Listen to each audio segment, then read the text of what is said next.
Hello students, रचनास creation कच्ची से कलम तक में आप सबका स्वागत है। मैं हूं रचना और आज आपका है टेस्ट का दूसरा पार्ट, यानी आज टेस्ट नंबर 2 है। टेस्ट अगर जो लोग पहले से वीडियो नहीं देख रहे हैं उनको मैं बता दूं कि मैं जीएस का प्रारंभिक परीक्षा के लिए मैंने टेस्ट सीरीज शुरू किया है, जिसमें मैं 100 क्वेश्चन का हर रोज टेस्ट लूंगी। और ये टेस्ट मैं पहले से टॉपिक बता करके ले रही हूँ और 20 साल के बैक ईयर क्वेश्चन, आने वाले इंपॉर्टेंट क्वेश्चन और 2 किताब प्लस एनसीईआरटी से उस टॉपिक के जो भी इंपॉर्टेंट क्वेश्चन होंगे उसको मिक्स करके मैं 100 क्वेश्चन आपके सामने रोज लाऊंगी। उन 100 क्वेश्चन का सॉल्यूशन भी बताऊंगी। अगर आप रोज ये 100 क्वेश्चन भी याद करते हैं तो भी आपका 60 डेज में प्रारंभिक परीक्षा यानी प्रीलिम्स की तैयारी हो जाएगी। तो आज का जो टेस्ट है उसका टॉपिक है प्राचीन भारत में मौर्य। 10 क्वेश्चन होंगे मौर्य से। मौर्य का स्टार्टिंग का 10 इंपॉर्टेंट क्वेश्चन चंद्रगुप्त मौर्य से। इसके बाद मिडाइवल में है मुगल काल। मुगल काल में आज क्वेश्चन होंगे बाबर से, ताकि बाबर टॉपिक आपका अच्छे से कवर हो जाए। मॉडर्न में है कांग्रेस की स्थापना से लेकर स्टार्टिंग के 5 अधिवेशन तक जो भी क्वेश्चन बनते हैं उससे 20 क्वेश्चन। पॉलिटी यानी राजव्यवस्था से संसद का लोकसभा से क्वेश्चन बनेंगे 10। अर्थव्यवस्था यानी इकोनॉमिक्स में मुद्रा एंड बैंकिंग चल रहा है तो मुद्रा से क्वेश्चन मैंने बना दिया टेस्ट 1 में। अभी है बैंकिंग से बेसिक क्वेश्चंस 10 क्वेश्चन। ज्योग्राफी, वो भी इंडियन ज्योग्राफी में भौतिक भूगोल चल रहा है, जिसमें आज क्वेश्चन का एरिया होगा हिमालय से पूछे गए क्वेश्चन। ज्योग्राफी, वर्ल्ड ज्योग्राफी में आज का टॉपिक है चट्टान से 10 क्वेश्चन। जीके में हम लोग आज करेंगे भारत में प्रथम, उससे रिलेटेड 10 इंपॉर्टेंट क्वेश्चन। और साइंस में करेंगे बायो के सेक्शन के 10 क्वेश्चन, यानी टोटल 100 क्वेश्चन मैं आपसे इन सारे टॉपिक्स को मिला करके इन सारे टॉपिक में एनसीईआरटी 2 बुक की लिस्ट, मैंने जो आपको बुक लिस्ट बताई है वो 2 बुक की लिस्ट, और इसके अलावा 20 साल के जो भी बैक ईयर क्वेश्चन पूछे गए इन टॉपिक्स से, जैसे कि बाबर से, मौर्य में चंद्रगुप्त मौर्य से, कांग्रेस की स्थापना से, संसद में, लोकसभा से, मुद्रा एंड बैंकिंग में, बैंकिंग से, भौतिक भूगोल में हिमालय से, वर्ल्ड ज्योग्राफी में चट्टान से, जीके में भारत में प्रथम से जो भी क्वेश्चन आया, बायो में जो क्वेश्चन आया पिछले 20 साल में उनको रिपीट करते हुए मैं आगे क्या इंपॉर्टेंट क्वेश्चन बन सकते हैं इस तरह से मैं क्वेश्चन बना के आपके सामने ये प्रेजेंट करने वाली हूँ। सॉल्यूशन भी मैं साथ ही साथ बताते जाऊंगी ताकि आपको याद हो जाए। और प्लीज इस टेस्ट सीरीज से जुड़े रहिए। 60 दिन में मैं आपको पूरा प्री तैयार करवा दूंगी।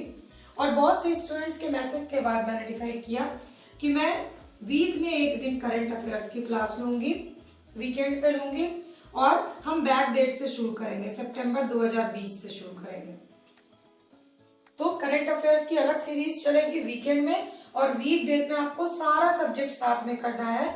तो आपका बहुत अच्छे से प्री साथ में, क्योंकि जीएस जब भी आपसे एग्जाम में पूछा जाता है तो कंबाइन करके ही पूछा जाता है। तो इस तरह से सिर्फ एक सब्जेक्ट तैयार करना फिर दूसरा सब्जेक्ट, इससे आपको एग्जाम में कंफ्यूजन होगा। इसलिए मैं सारे सब्जेक्ट को कंबाइन करके ही तैयारी कराती हूँ। और अगर आपको अलग अलग क्लास देखना है टॉपिक वाइज तो उसकी क्लास की लिंक मैंने डिस्क्रिप्शन बॉक्स में दी है। आप चाहें तो ये पैटर्न पे मैंने क्लास लिया हुआ है, उसकी वीडियोस आप देख सकते हैं। तो चलिए शुरू करते हैं आज की टेस्ट सीरीज। अच्छी लगेगी तो प्लीज लाइक, कमेंट और अपने फ्रेंड्स से शेयर करना मत भूलिएगा। और रोज के टेस्ट सीरीज से अपडेट रहना चाहते हैं, वो भी फ्री ऑफ कॉस्ट, तो चैनल को सब्सक्राइब या फॉलो बटन दिख रहा होगा, उसको क्लिक कर लीजिएगा। तो चलिए शुरू करते हैं आज के 100 क्वेश्चन की सीरीज। तो चलिए शुरू करते हैं ज्योग्राफी से, यानी भूगोल से। भौतिक भूगोल, हिमालय। वलित पर्वत श्रृंखला कहाँ से कहाँ तक है? क्वेश्चन आता है भारत के जो वलित पर्वत है उसका बनावट के दृष्टिकोण से ये पर्वत श्रृंखलाएं कहाँ से कहाँ तक फैली हैं। तो इसका आपको ऑप्शंस दिया जाएगा नदियों के नाम, और आपका आंसर होगा सिंधु से ब्रह्मपुत्र तक। में भी पलट के भी पूछ सकता है कि सिंधु से ब्रह्मपुत्र तक किस तरह की पर्वत श्रृंखला फैली हुई, तो उसका आंसर होगा वलित पर्वत श्रृंखला। और अगर ऐसे पूछा जाता है कि वलित पर्वत श्रृंखला कहाँ से कहाँ तक, तो उसका आंसर होगा सिंधु से ब्रह्मपुत्र तक। दूसरा क्वेश्चन शिवालिक से रिलेटेड है। तो शिवालिक जो है किस संरचनात्मक क्षेत्र के तहत आता है?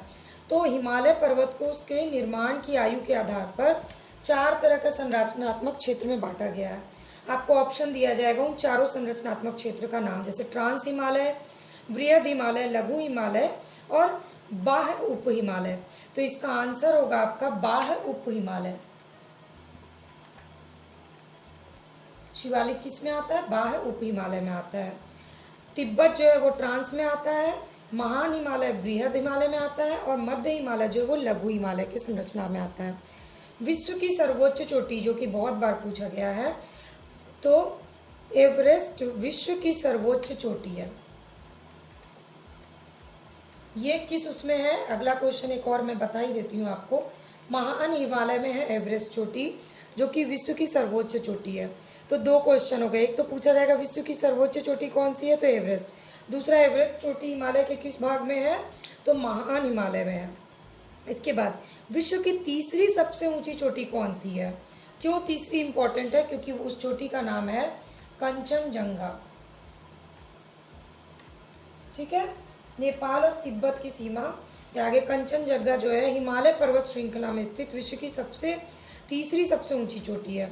और कंचनजंगा किन नदियों के बीच स्थित है? तो इसका आंसर है तिस्ता तामूर, टीटी। टीटी याद रख लीजिए, कंचनजंगा जो है वो टीटी के बीच स्थित है। इसके बाद अगला क्वेश्चन, महान हिमालय का क्रोड किस चीज से निर्मित है? तो आंसर है इसका ग्रेनाइट से निर्मित है। हिमालय के इस भाग का जो क्रोड है, अंदर वाला भाग, वो ग्रेनाइट से बना हुआ है और बाहर से ये श्रृंखला बर्फ से ढकी रहती है। मध्य हिमालय में सबसे लंबी श्रृंखला कौन सी है? तो मध्य हिमालय में सबसे लंबी श्रृंखला बहुत इंपॉर्टेंट है, वो है पीर पंजाल। ठीक, लंबाई आपको इतना याद करने की जरूरत नहीं है, बस आपको ये पता होना चाहिए। कश्मीर की घाटी और हिमालय के कांगड़ा और कुल्लू की घाटियां इसमें है पीर पंजाल में। हिमालय की सबसे बाहरी श्रृंखला को क्या कहा जाता है? तो हिमालय की सबसे बाहरी श्रृंखला को कहते हैं शिवालिक। निम्न हिमालय और शिवालिक के बीच की घाटी को क्या कहा जाता है? दून। में भी आपको क्वेश्चन चेंज करके पूछ सकता है, दून घाटी किस किस के बीच में स्थित है? तो निम्न हिमालय और शिवालिक के बीच में स्थित है।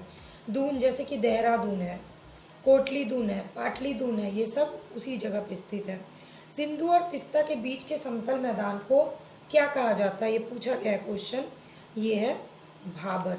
तो 10 क्वेश्चन हमने हिमालय से कर लिए। वलित पर्वत श्रृंखला कहाँ से कहाँ तक? सिंधु और ब्रह्मपुत्र नदी।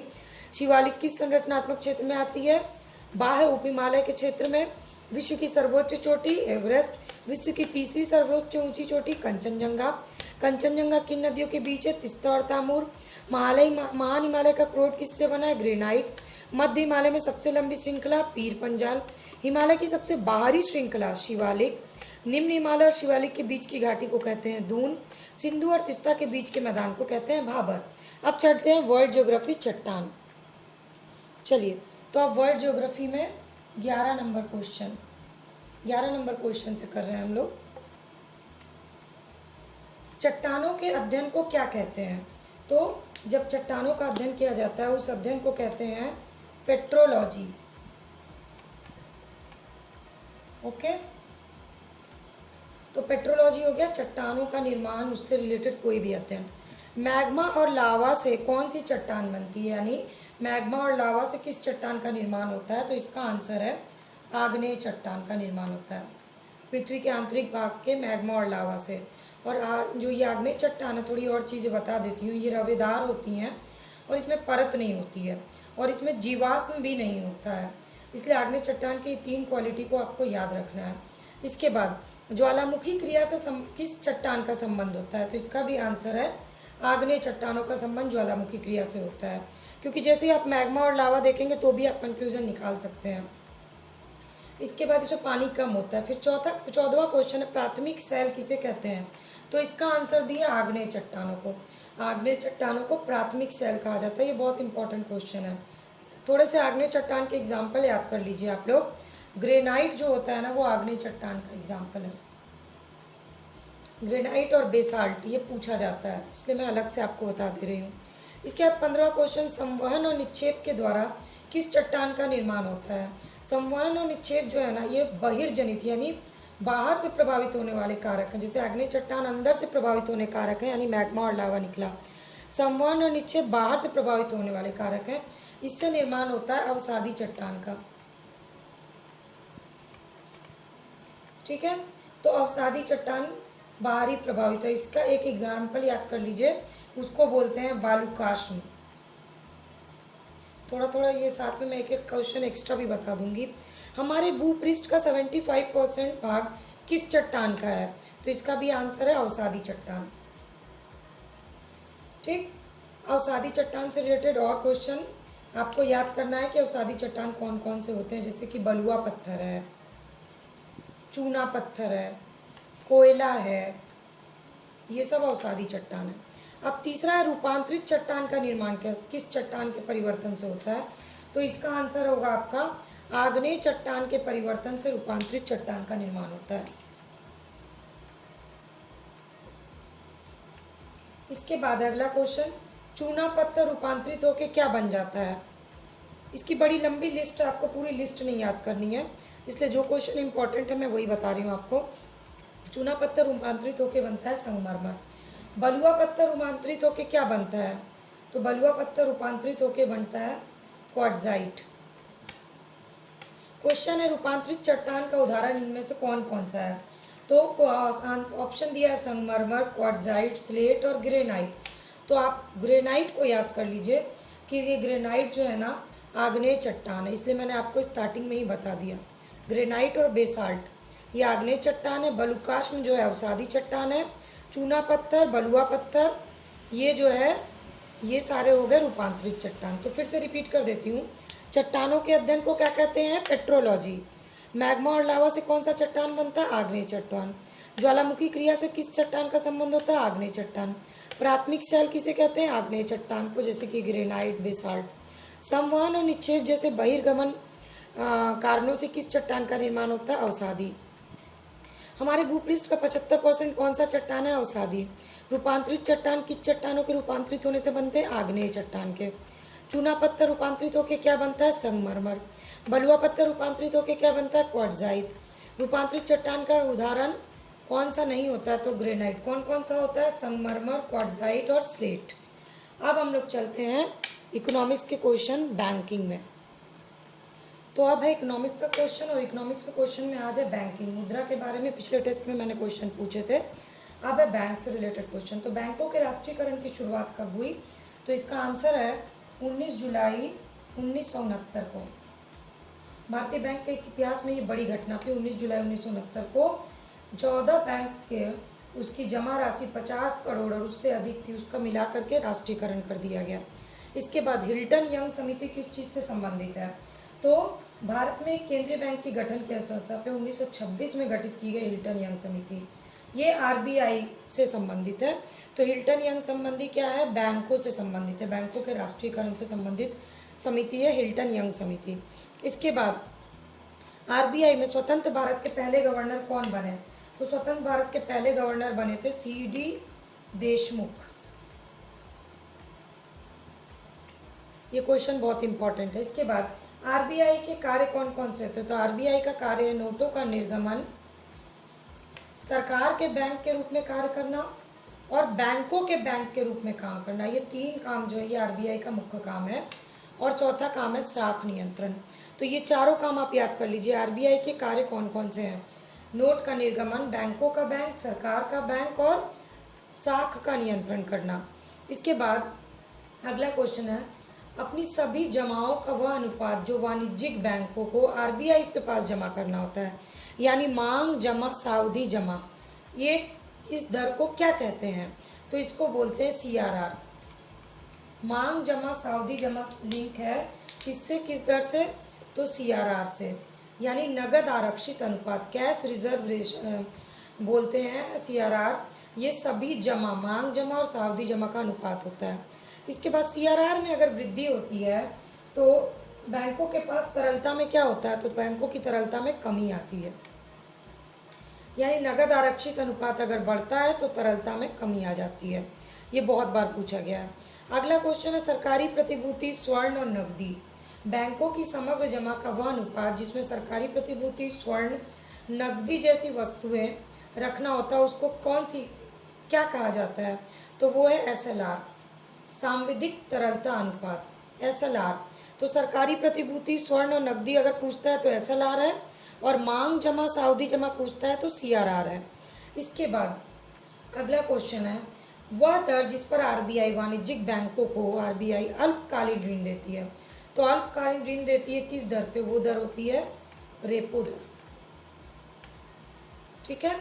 और अगला क्वेश्चन है आरबीआई दीर्घकालिक ऋण वाणिज्यिक बैंक को देती है, उस किस दर पे देती है, तो वो होता है बैंक दर पे देती है। फिर है एसएलआर के बदले ऋण। अनुसूचित वाणिज्यिक बैंक अपनी अति अल्पकालिक तरलता आवश्यकता के लिए एसएलआर के बदले आरबीआई से ऋण लेते हैं। उस की दर क्या होती है, वो होती है एमएसएफ दर, सीमांत स्थायी सुविधा दर, एमएसएफ रेट बोलते हैं इसको। अब मैं ये क्वेश्चन को फटाफट से फिर से रिपीट कर देती हूँ। बैंकों का राष्ट्रीयकरण कब किया गया, पहली बार 19 जुलाई 1969। हिल्टन यंग समिति किस चीज़ से संबंधित है, बैंकों के राष्ट्रीयकरण से। आरबीआई के स्वतंत्र भारत के पहले गवर्नर सीडी देशमुख। आरबीआई का प्रमुख कार्य क्या है, नोटों का निर्गमन, बैंकों का बैंक, सरकारी बैंक और साख नियंत्रण। मांग जमा सावधि जमा किस दर से संबंधित है, सीआरआर। सीआरआर में वृद्धि से आरबीआई की उसमें मुद्रा की तरलता में क्या आता है, कमी।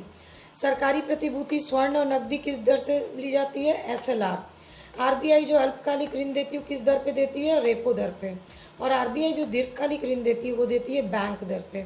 और एसएलआर के बदले जो ऋण देती है आरबीआई वो देती है एमएसएफ दर पे। ये हो गया आपका बैंकों से रिलेटेड इंपॉर्टेंट क्वेश्चन। ये सभी क्वेश्चन बहुत इंपॉर्टेंट है। 30 क्वेश्चन हो गए। अभी तक कोई वीडियो देख रहे हैं तो लाइक बटन को प्रेस कर दीजिए और शेयर करिए अपने फ्रेंड से, और चैनल के सब्सक्राइब बटन को क्लिक कर लीजिए ताकि रोज की इस टेस्ट सीरीज से आप फ्री ऑफ कॉस्ट अपडेट रह सकें। और कमेंट करके अपने क्वेश्चन अपने डाउट्स मुझसे ज़रूर शेयर करिए। चलिए अब करते हैं पॉलिटी के क्वेश्चन। तो पॉलिटी का क्वेश्चन का टॉपिक है आज लोकसभा। लोकसभा में आपातकाल में संसद की अवधि से पहला क्वेश्चन है आपका। इससे पहले 10 क्वेश्चन मैंने संसद के लोकसभा से कर दिया था पिछले टेस्ट में। अब ये आगे का क्वेश्चन है, उसी सीरीज से आगे बढ़ा है, उसी कहानी के थ्रू। आपातकाल में संसद की अवधि कितनी बढ़ाई जा सकती है, तो एक बार में 1 वर्ष बढ़ाई जा सकती है। तो आपका आंसर क्या होगा, आपातकाल के में संसद की अवधि एक बार में 1 वर्ष तक बढ़ाई जा सकती है। और उसका विस्तार बार बार 6-6 माह की अवधि में किया जा सकता है, लेकिन एक बार में 1 वर्ष ही। लोकसभा सदस्यों की मिनिमम आयु, कम से कम आयु कितनी होनी चाहिए, 25 वर्ष। लोकसभा का स्थगन कौन करता है, इसमें अक्सर स्टूडेंट्स कंफ्यूज हो जाते हैं। लोकसभा का स्थगन जो है वो लोकसभा का अध्यक्ष करता है। अब कंफ्यूज क्यों होते हैं उसके लिए मैं बताती हूँ अगला क्वेश्चन। लोकसभा का 17वां या विघटन कौन करता है, तो 17वां या विघटन करता है राष्ट्रपति और स्थगन करता है अध्यक्ष। लोकसभा में निर्णायक मत का प्रयोग कौन करता है, तो लोकसभा अध्यक्ष करता है। अगर कोई भी चीज़ में मत बराबर हो जाते हैं तो निर्णायक मत का प्रयोग करता है लोकसभा अध्यक्ष। लोकसभा के सदस्यों को शपथ कौन दिलाता है, तो लोकसभा के सदस्यों को शपथ दिलाने वाले को कहते हैं प्रोटेम स्पीकर। जब नवनिर्वाचित लोकसभा के सदस्य आते हैं तो उनको शपथ दिलाने का काम करता है। 2 बैठक के बीच में, लोकसभा की 2 बैठक के 2 सत्रों के बीच में कितना अंतर होना चाहिए, कम से कम 6 माह। एक सत्र की अंतिम बैठक और आगामी सत्र की प्रथम बैठक के बीच में 6 माह से अधिक का अंतर नहीं होना चाहिए। लोकसभा का प्रथम चुनाव कब हुआ था, लोकसभा का प्रथम चुनाव हुआ था 25 अक्टूबर 1951, जो 1952 तक चला था। लोकसभा के प्रथम अध्यक्ष कौन बने थे, तो 1952 को गणेश वासुदेव मावलंकर को लोकसभा का प्रथम अध्यक्ष बनाया गया। गणेश वासुदेव मावलंकर, जीवीएम याद कर लीजिए, लोकसभा के प्रथम अध्यक्ष बने थे।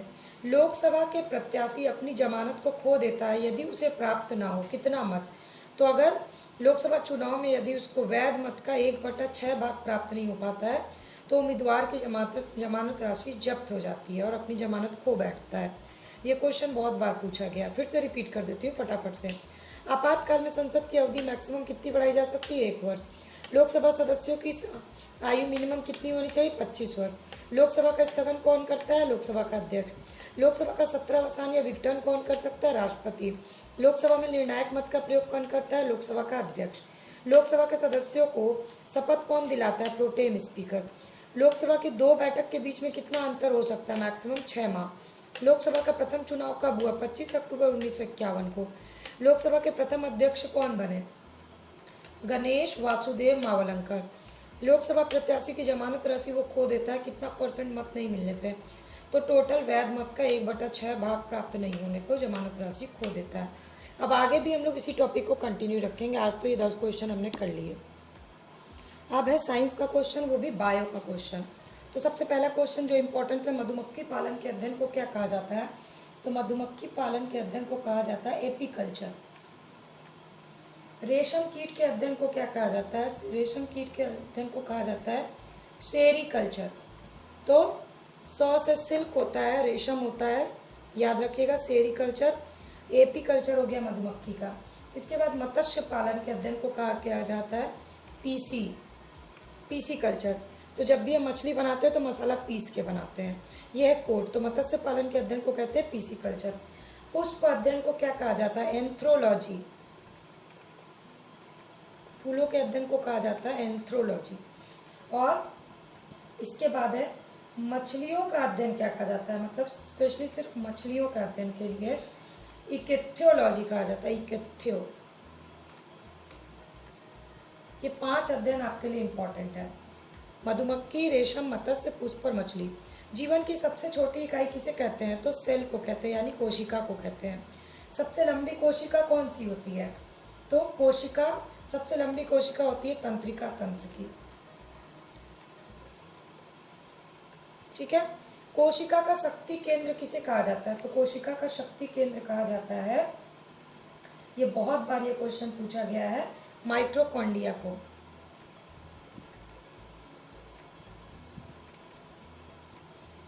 कोशिका के अणु का यातायात प्रबंधक किसको कहा जाता है? तो कोशिका के अणु का यातायात प्रबंधक कहा जाता है गोल्जी काय को। आत्मघाती थैली किसे कहा जाता है? आत्मघाती थैली कहा जाता है लाइसोसोम को।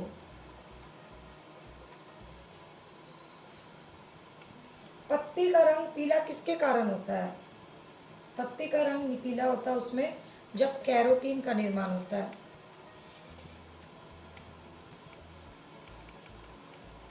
चलिए अब रिपीट करूं फटाफट। मधुमक्खी पालन के अध्ययन को कहते हैं एपीकल्चर। रेशम कीट के अध्ययन को कहते हैं सेरीकल्चर। मत्स्य पालन के अध्ययन को कहते हैं पीसीकल्चर। पुष्प अध्ययन को कहते हैं एंथ्रोपोलॉजी। एंथ्रोलॉजी मछली के बारे में अध्ययन करने को कहते हैं इकेथियोलॉजी। जीवन की सबसे छोटी इकाई है सेल या कोशिका। सबसे लंबी कोशिका होती है तंत्रिका तंत्र की। कोशिका का शक्ति केंद्र कहा जाता है माइटोकॉन्ड्रिया को। कोशिका के अणु का यातायात प्रबंधक कहलाता है गोल्जी काय। आत्मघाती थैली कहते हैं लाइसोसोम को। और पत्ती का रंग पीला होता है जब उसमें कैरोटीन का निर्माण होता है। 50 क्वेश्चन कंप्लीट हो गए।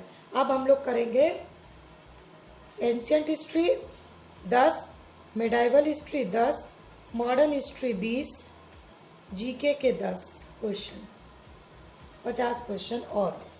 तो अब चलते हैं 51 क्वेश्चन एंशिएंट हिस्ट्री, वो भी मौर्य वंश में चंद्रगुप्त मौर्य से रिलेटेड इंपॉर्टेंट क्वेश्चन। मौर्य वंश की स्थापना किसने की? Very simple question, Chandragupta Maurya ने की थी। बहुत बार पूछा गया है क्वेश्चन। चंद्रगुप्त मौर्य को वृषल, कुलहीन और नंदराज का पुत्र की व्याख्या कहाँ पर की गई है? ये बहुत इंपॉर्टेंट है। ये है मुद्रा राक्षस। मुद्रा राक्षस में, मुद्रा राक्षस किसकी रचना थी ये भी याद कर लीजिए, पूछा जाता है क्वेश्चन। मुद्रा राक्षस किसकी रचना है? तो मुद्रा राक्षस है विशाख दत्त की रचना है मुद्रा राक्षस। अगला क्वेश्चन है मुद्रा राक्षस पे टीका किसने लिखा था? तो इसका आंसर है गुंडीराज ने। मुद्रा राक्षस पर टीका लिखा था गुंडीराज ने। चंद्रगुप्त शूद्रों की उत्पत्ति, ऐसी व्याख्या हमें कहाँ मिलती है? चंद्रगुप्त की उत्पत्ति शूद्रों से हुई है, इसकी ऐसी व्याख्या मिलती है हमें वृहत कथा मंजरी और कथा सरित सागर, यानी दोनों कथा है किताब में, दोनों में कथा कथा है, यानी शूद्रों की उत्पत्ति वाली कथा जो है, 2 किताब है, वृहत कथा मंजरी और कथा सरित सागर। वृहत कथा मंजरी किसकी रचना थी ये भी याद कर लीजिए, क्षेमेंद्र की थी। और कथा सरित सागर किसकी थी? सोमदेव की थी। तो क्षेमेंद्र की वृहत कथा मंजरी और सोमदेव की कथा सरित सागर में चंद्रगुप्त मौर्य को शूद्रों की उत्पत्ति बताया गया। चंद्रगुप्त मौर्य को सेंड्रोकोट्स के रूप में पहचान किसने की थी सबसे पहले? तो ये की थी विलियम जोन्स ने। सबसे पहले विलियम जोन्स ने चंद्रगुप्त मौर्य को सेंड्रोकोट्स की पहचान की थी। और इसके बाद है चंद्रगुप्त मौर्य को एंड्रोकोट्स के रूप में किसने पहचान की थी? तो एरियन और प्लूटार्क। और अब आपको याद रखना चाहिए, इसका कोड है जे, जो मैंने अपनी मौर्य की क्लास में भी बताया था। सेंड्रोकोट्स कहा था जे ने, यानी विलियम जोन्स ने और जस्टिन ने, और एंड्रोकोट्स कहा था एपी ने, यानी एरियन और प्लूटार्क ने। इसके बाद अगला क्वेश्चन, अंशु, वात्सायन और कात्यायन, ये नाम किसके हैं? तो ये नाम है, बहुत इंपॉर्टेंट क्वेश्चन है, ये नाम है आपका चाणक्य का। जब ये अर्थशास्त्र लिखे तो कौटिल्य के रूप में इनकी पहचान हुई, और इनको विष्णुगुप्त भी कहा जाता है, यानी विष्णुगुप्त, चाणक्य, कौटिल्य का ही नाम है अंशु, वात्सायन और कात्यायन। कौटिल्य का अर्थशास्त्र किस तरह की किताब है? तो ये राजनीति शास्त्र की पुस्तक है, तो नाम से मत कंफ्यूज होइएगा कि अर्थशास्त्र की है, ये राजनीति शास्त्र की किताब है। और इसकी तुलना मैकियावेली के प्रिंस से की गई, ये भी क्वेश्चन पूछा गया है। किसका साम्राज्य व्यास से सिंधु नदी तक था? तो इसका आंसर है चंद्रगुप्त मौर्य का साम्राज्य व्यास से सिंधु नदी तक था। अगला क्वेश्चन है, दक्षिण भारत के विजय का किसने किया था? तो चंद्रगुप्त मौर्य ने किया था। जैन धर्म का जो तमिल शासन है वो, उसके इससे पता चलता है कि चंद्रगुप्त मौर्य ने दक्षिण भारत की विजय की थी। तो अब हम लोग क्वेश्चन रिपीट कर लेते हैं। मौर्य वंश की स्थापना किसने की? चंद्रगुप्त मौर्य ने। तो मुद्रा राक्षस पे टीका लिखा गुंडीराज ने। चंद्रगुप्त को शूद्रों से उत्पत्ति बताया गया। वृहद कथा मंजरी छैमेंद्र की लिखी हुई, और कथा सरित सागर सोमदेव की लिखी हुई। चंद्रगुप्त सेंड्रोकोट्स के रूप में पहचान किया है जे ने, जस्टिन और जोन्स ने। चंद्रगुप्त को एंड्रोकोट्स के रूप में पहचान किया एपी ने, यानी एरियन और प्लूटार्क ने। अंशु, वात्सायन या कात्यायन नाम किसका है? चाणक्य, कौटिल्य या विष्णुगुप्त का। कौटिल्य का अर्थशास्त्र किस तरह की पुस्तक है? राजनीति शास्त्र की पुस्तक है। किसका साम्राज्य व्यास से सिंधु नदी तक था? चंद्रगुप्त मौर्य का। दक्षिण भारत की विजय किसने की थी? चंद्रगुप्त मौर्य ने की थी। अब चलते हैं हम लोग मिडाइवल हिस्ट्री। चलिए, तो मिडाइवल में टॉपिक है आज मुगल काल में बाबर से रिलेटेड इंपॉर्टेंट क्वेश्चन। पहला है, मुगल तुर्कों की किस शाखा से संबंधित थे? तो तुर्कों की चगताई शाखा से संबंधित थे। दूसरा, बाबर का जन्म कहाँ हुआ था? बाबर का जन्म हुआ था फरगना में, 14 फरवरी 1483 में हुआ था। थोड़ा एक्स्ट्रा भी कर लेते हैं हम लोग साथ साथ। पातशाह की उपाधि बाबर ने कब धारण की थी? तो 1504 में काबुल विजय के बाद उसने मिर्जा की उपाधि त्याग करके पातशाह की उपाधि धारण कर ली थी। पानीपत का प्रथम युद्ध कब हुआ था? पानीपत का प्रथम युद्ध हुआ था अप्रैल 1526 में। पानीपत का प्रथम युद्ध किसके किसके बीच हुआ? बाबर और इब्राहिम लोदी के बीच में। बहुत बार ये क्वेश्चन पूछे गए हैं। और पानीपत के प्रथम युद्ध से रिलेटेड क्वेश्चन जो है मैंने अपनी वीडियोस के थ्रू शेयर की हुई है। थोड़ी सी कहानी बता देती हूँ। बाबर के पास बहुत विशिष्ट सुविधा थी और उसके तोपखाने ने इस युद्ध में बहुत ही अच्छा काम किया, और इब्राहिम लोदी की सेना संख्या में अधिक होते हुए भी हार गई और इब्राहिम लोदी रण क्षेत्र से भाग गया। इसलिए पानीपत का प्रथम युद्ध से क्वेश्चन पूछा जाता है, इसलिए मैंने आपको पूरी डिस्क्रिप्शन भी बता दी। मुगल साम्राज्य की नींव कब पड़ी? 1526 ईस्वी में बाबर ने अपने आप को बादशाह घोषित कर दिया और मुगल साम्राज्य की नींव डाली, यही पानीपत के प्रथम युद्ध के बाद। कलंदर की उपाधि किसे दी गई थी? कलंदर की उपाधि दी गई थी बाबर को, क्योंकि बाबर बहुत उदार था, इसीलिए उसे कलंदर कहा जाता था। खानवा का युद्ध कब हुआ था? खानवा का युद्ध हुआ था 1527 में। युद्धों का क्रम आता है, इसलिए ये जानना जरूरी है। थोड़ा सा और एक्स्ट्रा कर लेते हैं। बाबर और राणा सांगा के बीच में हुआ था खानवा का युद्ध, और खानवा का युद्ध हुआ था 1527 में। इस युद्ध में राणा सांगा जो है वो हार गया था, और इसी के बाद बाबर ने गाजी की उपाधि धारण कर ली थी। इसके बाद घाघरा का युद्ध कब हुआ था? 1529 में। तो आपको ये क्रम याद रखना है, पानी, खाना, घाघरा, ठीक है। तो घाघरा का युद्ध हुआ 1529 ईस्वी में बाबर और महमूद लोदी के बीच में। इसमें भी बाबर ही जीता था, और ये बाबर का अंतिम युद्ध था, इसलिए बहुत इंपॉर्टेंट है घाघरा का युद्ध। इसके बाद दो हिंदू राज्य का उल्लेख बाबर के समय में कहाँ मिलता है? ये है बाबर की जो आत्मकथा है बाबरनामा। चूंकि ये क्वेश्चन पूछा गया है इसलिए मैं आपको बता दूं, वो दो हिंदू राज्य हैं, विजयनगर और मेवाड़। बाबर से रिलेटेड 10 क्वेश्चन ये इंपॉर्टेंट हैं ही, लेकिन कुछ एक आध क्वेश्चन और इम्पॉर्टेंट है, जैसे कि मुबैयान क्या थी? मुबैयान थी मुस्लिम कानून की पुस्तक, और इसकी शुरुआत बाबर ने की थी। और बाबरी मस्जिद का निर्माण, बाबरनामा जो है वो फारसी में लिखा गया है, इसका फारसी में अनुवाद भी कराया गया। तो बाबर से रिलेटेड क्वेश्चन फटाफट से रिवीजन कर लेते हैं। मुगल तुर्कों की किस शाखा में? चगताई। बाबर का जन्म फरगना 1483। बादशाह की उपाधि काबुल विजय के बाद। पानीपत का प्रथम युद्ध 21 अप्रैल 1526 किसके बीच हुआ था? बाबर और इब्राहिम लोदी के बीच। पानीपत के युद्ध के बाद मुगल साम्राज्य की नींव पड़ी 1526 में। कलंदर की उपाधि बाबर ने धारण की। खानवा का युद्ध 1527 बाबर और राणा सांगा हार गया था। घाघरा का युद्ध बाबर का अंतिम युद्ध था 1529 मोहम्मद लोदी और बाबर के बीच में। इसमें भी बाबर जीता था। दो हिंदू राज्यों का उल्लेख बाबरनामा में मिला है, वो हिंदू राज्य विजयनगर और मेवाड़। और मुबैयान क्या थी? एक पद्य शैली थी जो कि मुस्लिम कानून की पुस्तक थी। चलिए, तो अब मॉडर्न हिस्ट्री में चलते हैं। मॉडर्न हिस्ट्री में है कांग्रेस। कांग्रेस से के गठन से, इससे पहले के क्वेश्चन हम लोग कर चुके हैं। कांग्रेस की स्थापना किसने की थी? सबसे पहला क्वेश्चन तो कब हुई थी? सबको पता है 1885 में हुई थी। किसने की थी? A.O. ह्यूम ने की थी 1885 ईस्वी में। कांग्रेस का प्रथम अधिवेशन कहाँ हुआ था? तो बम्बई में हुआ था। लेकिन आगे का क्वेश्चन आपसे पूछा जाता है, ऑप्शन दिया जाएगा तो आपको याद रहे कि गोकुल दास तेजपाल संस्कृत विद्यालय में हुआ था। गोकुल दास तेजपाल संस्कृत विद्यालय में कांग्रेस का प्रथम अधिवेशन। कितने प्रतिनिधियों ने प्रथम अधिवेशन में भाग लिया था? 72 प्रतिनिधियों ने भाग लिया था। पहले अधिवेशन के अध्यक्ष कौन थे? पहले अधिवेशन के अध्यक्ष थे व्योमेश चंद्र बनर्जी, WCB थे पहले अधिवेशन के अध्यक्ष। कांग्रेस स्थापना के समय वायसराय कौन था? तो कांग्रेस स्थापना के समय ये वायसराय था लॉर्ड डफरिन। कांग्रेस सूक्ष्मदर्शी अल्पसंख्यकों की संस्था थी, ऐसा किसने कहा था? किसने ये कहकर के कांग्रेस का मजाक उड़ाया था? लॉर्ड डफरिन ने कहा था। कांग्रेस का दूसरा अधिवेशन कहाँ हुआ और उसके अध्यक्ष कौन थे? दूसरा अधिवेशन हुआ था कलकत्ता में और अध्यक्ष थे नेहरूजी, दादा भाई नेहरूजी। कांग्रेस में इंडियन नेशनल कॉन्फ्रेंस का भारतीय राष्ट्रीय कांग्रेस में विलय हुआ कांग्रेस के किस अधिवेशन में? कलकत्ता अधिवेशन, यानी दूसरे अधिवेशन में हुआ था। सर्वप्रथम कांग्रेस के मुस्लिम अध्यक्ष कौन बने? बदरुद्दीन तैयब जी। तो इसका थोड़ा सा और कर लीजिए आप, मद्रास अधिवेशन में बने थे। ठीक है, तीसरा अधिवेशन में। चौथा, कांग्रेस के पहले निर्वाचित यूरोपीय अध्यक्ष कौन थे? ये थे जॉर्ज यूले। ठीक है, तो ये हो गया 10 क्वेश्चन। कांग्रेस का भी 10 और करेंगे हम लोग, फिर से रिपीट कर देते हैं।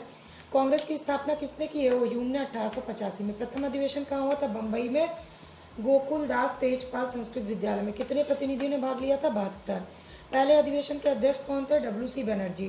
कांग्रेस स्थापना के समय वायसराय कौन था? Lord Dufferin. कांग्रेस सूक्ष्मदर्शी अल्पसंख्यकों की संस्था थी, ऐसा किसने कहा? डफरिन ने। दूसरा अधिवेशन कहाँ हुआ था? कौन अध्यक्ष थे? कलकत्ता में हुआ था और दादाभाई नेहरूजी अध्यक्ष थे। INC इंडियन नेशनल कॉन्फ्रेंस और कांग्रेस का विलय किस अधिवेशन में हो गया था? कलकत्ता अधिवेशन में। सर्वप्रथम मुस्लिम अध्यक्ष कौन बने? मद्रास में बदरुद्दीन तैयब जी। यूरोपीय अध्यक्ष कौन बने? जॉर्ज यूले बने। अब चलिए आगे क्वेश्चन देखते हैं। तो आगे कांग्रेस से related question, British committee of India question पूछा गया है। जो लोग ने बैक ईयर क्वेश्चन देखा होगा उन्होंने इस पर ध्यान दिया होगा कि ब्रिटिश कमेटी ऑफ इंडिया की स्थापना किसने की थी? तो लंदन में विलियम डिग्बी की अध्यक्षता में हुई थी 1889 में। ब्रिटिश कमेटी ऑफ इंडिया की स्थापना, और इंडियन नेशनल कांग्रेस की ही एक समिति थी ब्रिटिश कमेटी ऑफ इंडिया। शेरे पंजाब किसे कहा जाता है? शेरे पंजाब कहा जाता है लाला लाजपत राय को। ठीक है, तो 1920 में कलकत्ता के विशेष अधिवेशन में भारतीय राष्ट्रीय कांग्रेस के अध्यक्ष बने थे लाला लाजपत राय, और इस अधिवेशन में असहयोग का प्रस्ताव स्वीकार किया गया था, इसलिए शेरे पंजाब लाला लाजपत राय इंपॉर्टेंट है। पहली महिला अध्यक्ष कौन बनी? पहली महिला अध्यक्ष बनी थी एनी बेसेंट।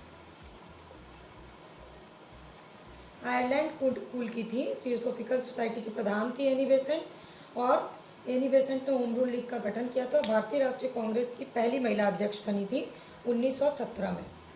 कांग्रेस का पिता किसे कहा गया और कब कहा गया, ये क्वेश्चन है। तो कांग्रेस का पिता कहा गया था A.O. ह्यूम को। ठीक है, अब अगला क्वेश्चन आपके लिए बनता है कि इसी में आगे बता देती हूँ। जो कांग्रेस का 27वां अधिवेशन हुआ था बिहार में हुआ था, बांकीपुर में। उसी में कांग्रेस का पिता कहा गया था ए ह्यूम को। कांग्रेस और लीग का समझौता कब हुआ? कांग्रेस और मुस्लिम लीग का समझौता हुआ 1916 में लखनऊ अधिवेशन में, और इसी को कहते हैं लखनऊ पैक्ट। लखनऊ अधिवेशन के अध्यक्ष कौन थे? लखनऊ अधिवेशन के अध्यक्ष थी अंबिका चरण मजूमदार। ठीक है। स्वराज मेरा जन्मसिद्ध अधिकार है, मैं इसे लेकर रहूंगा। सभी को पता है कि स्टेटमेंट बाल गंगाधर तिलक का है, पर बाल गंगाधर तिलक ने इसे कब कहा था? ये कहा था 1916 के ही लखनऊ अधिवेशन में। इसके बाद संयुक्त भारतीय राजभक्त सभा, very important question, United Indian patriotic association की स्थापना किसने की थी? सर सैयद अहमद खान है, 1888 में। कांग्रेस लड़खड़ा रही है, ये स्टेटमेंट किसने दिया था? तो ये स्टेटमेंट दिया था लॉर्ड कर्जन ने। स्वतंत्रता के बाद किसने कहा कि कांग्रेस को समाप्त कर देना चाहिए? किसने ये सुझाव दिया था? महात्मा गांधी ने दिया था। तो फिर से रिपीट करें फटाफट से। ब्रिटिश कमेटी ऑफ इंडिया की स्थापना किसने की? डिग्बी ने की थी 1889 में। शेरे पंजाब किसे कहा जाता था? लाला लाजपत राय ने, जो कि भारतीय राष्ट्रीय कांग्रेस के विदेश अधिवेशन में कांग्रेस के अध्यक्ष बने थे 1920 कलकत्ता में। पहली महिला अध्यक्ष कौन थी? एनी बेसेंट, 1917 में। कांग्रेस का पिता किसे कहा गया? ए ह्यूम को कहा गया 27वें अधिवेशन बांकीपुर में। कांग्रेस और लीग का समझौता कब हुआ? लखनऊ में हुआ 1916 में। लखनऊ अधिवेशन के अध्यक्ष कौन? अंबिका चरण मजूमदार। स्वराज मेरा जन्मसिद्ध अधिकार है, तिलक ने स्टेटमेंट कब दिया था? लखनऊ में 1916 में। संयुक्त भारतीय राजभक्त सभा का निर्माण किसने किया था? स्थापना सैयद अहमद खान, सर सैयद अहमद खान, 1888। कांग्रेस लड़खड़ा रही है, किसका स्टेटमेंट था? लॉर्ड कर्जन का। कांग्रेस को समाप्ति का सुझाव स्वतंत्रता के बाद किसने दिया था? महात्मा गांधी ने दिया था। अब बच गए जीके के लास्ट 10 क्वेश्चन, और अभी तक वीडियो देखा है तो प्लीज़ लाइक, अपने सवालों को कमेंट, अपने फ्रेंड से इसको शेयर, और रोज़ की वीडियो क्लास से अपडेट रहना तो सब्सक्राइब या फॉलो बटन को क्लिक करिए। चलिए अब लास्ट के 10 क्वेश्चन देख लेते हैं। चलिए अब फटाफट से जीके का क्वेश्चन देखते हैं। तो जीके में पहला क्वेश्चन है, लोकसभा की प्रथम महिला अध्यक्ष कौन है? तो बनी थी लोकसभा की प्रथम महिला अध्यक्ष बनी थी मीरा कुमार। ओके। भारत रत्न प्राप्त प्रथम महिला, भारत रत्न वैसे ही बहुत इंपॉर्टेंट है, पर भारत रत्न से सम्मानित प्रथम महिला थी इंदिरा गांधी।